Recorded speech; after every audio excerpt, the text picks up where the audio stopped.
DJ Sumit Satish Rema. Presented by Filmy Samrat. होटा बाम लाली जब जब तो आजा लगाबै छै होटा बाम लाली जब जब तो आजा लगाबै छै गे गोरकी दिलबा पे हमरा लागे जेना बजल खसाबै छै दिलबा पे हमरा लागे जेना बजल खसाबै छै होटा बाम लाली जब जब कोजरा लगाबै छै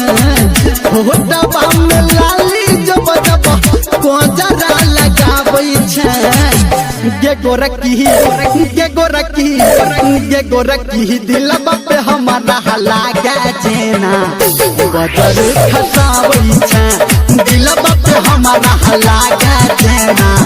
बजल खसाबै छै DJ Sumit Satish Rema. Recording Studio, Madhepur, Puri Bazaar.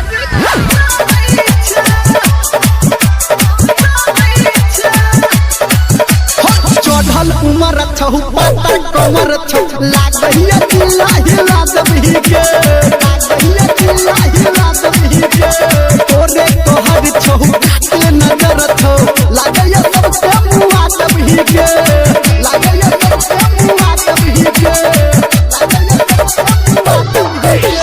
चढ़ल उमर छहु पातर कमर छौ लागैया दिला हिला दबही के तोरे कहर छहु काटे नजर छौ लागैया सबके मुआ दबही के आके दिया में गजरा जाने जब तू सजाबै छै आके दिया में गजरा जाने जब तू सजाबै छै गे गोरकी दिलबा पे हमरा लागे जेना बजल खसाबै छै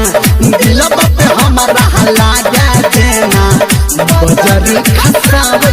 छै DJ Sumit Satish Rema. Presented by Filmy Samrat.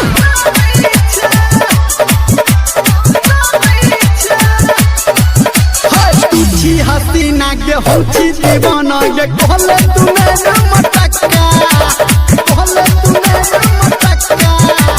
कथी तू सोचे छ बात के पोते छ कहले रिलेशन तू पक्का